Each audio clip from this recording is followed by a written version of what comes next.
Hey everyone, so I saw that XP Pen was having a Halloween sale, so I took advantage of that and got this Artist 13.3 Pro. It's a drawing pen display, and I figured I needed something for my laptop for when I want to draw outside of my home, and let's go ahead and review this thing.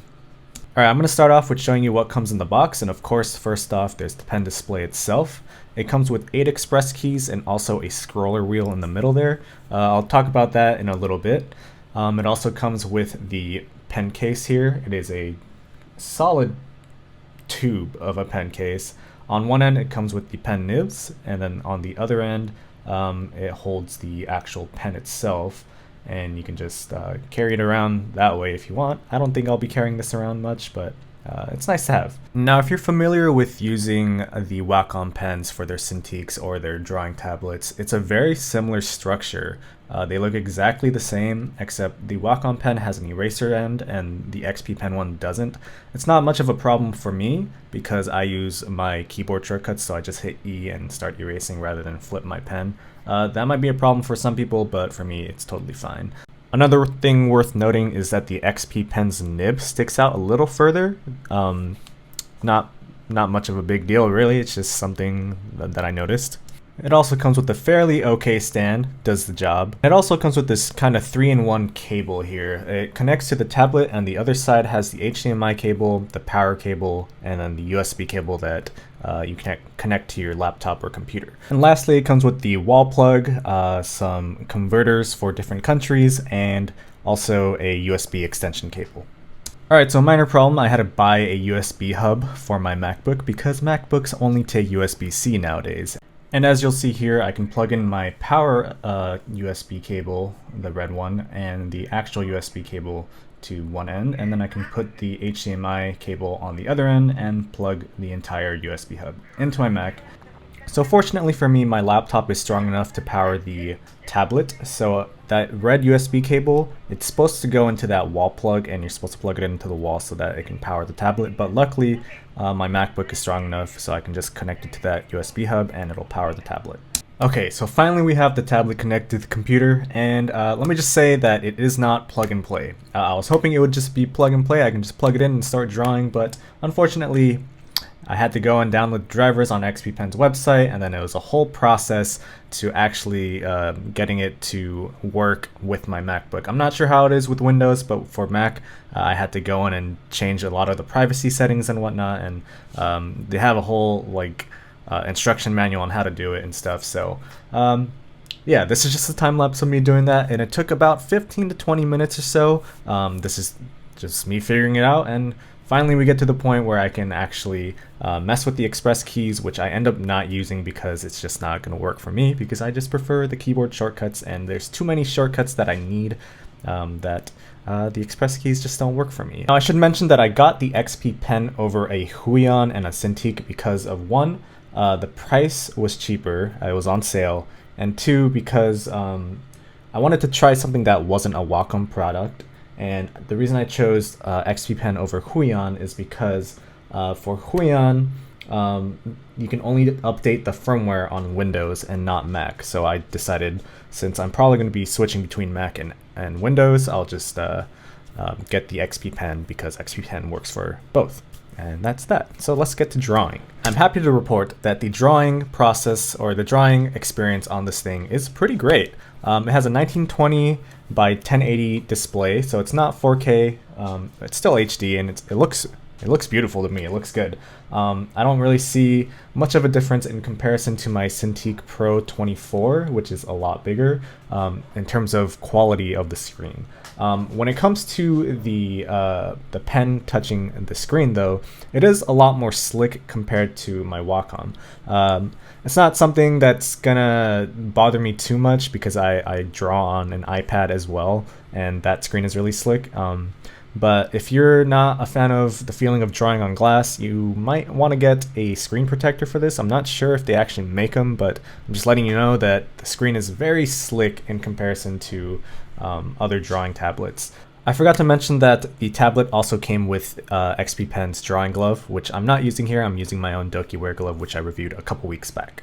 Now, aside from the slick screen, I think the drawing experience is incredible. Like, it's surprising me to the point where I think, man, I probably should have just went the cheaper route and bought the big XP pen display rather than the Cintiq Pro.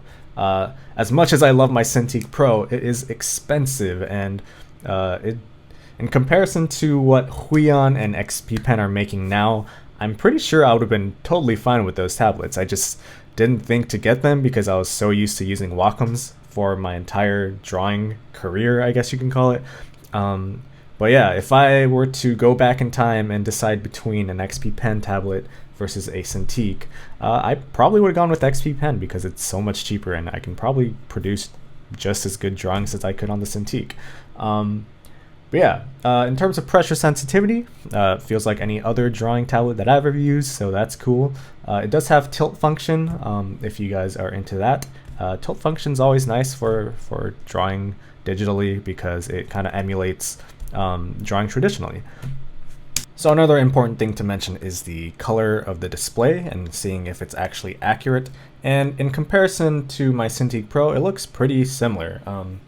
According to the website, it is an 88% NTSC and 91% Adobe RGB. And I believe the Cintiq Pro is a 97% Adobe RGB display. I'm not 100% on that, but in terms of the way the colors look and stuff, it looks pretty similar. And I did change the color profile for the Artist 13.3 Pro to match my MacBook, since that's the main computer I'm going to be using it with. So that way the colors do match when I switch from display to display. And when I send it over to my phone or my computer, the colors seem pretty much the same. So yeah, colors look good, and that's good.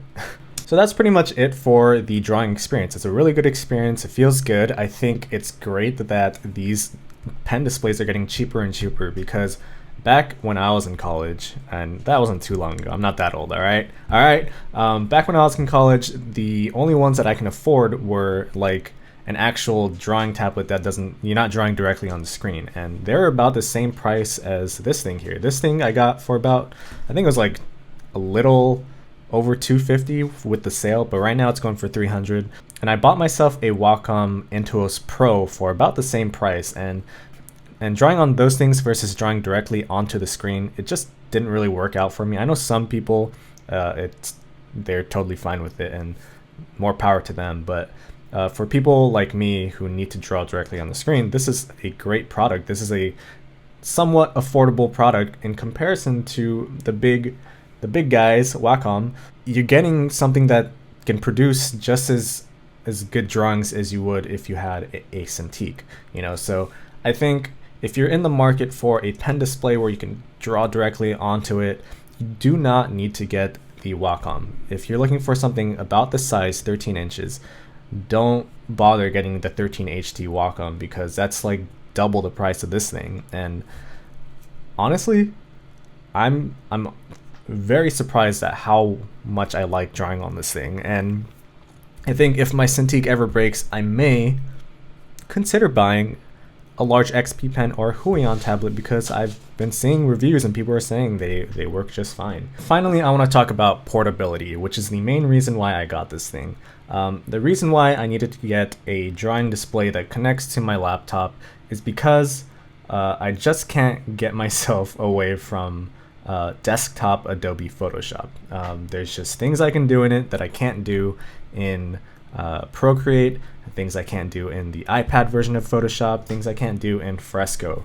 I haven't tried all the drawing apps on the iPad, but just something about keyboard shortcuts are very helpful. And also, I've noticed that a lot of the apps, if not all of them, don't have an actual magic wand tool, which is very useful. Also, just using the desktop version of Photoshop is just like quality of life thing for me. So obviously you may have your preferred programs, but Photoshop is what I like to go to.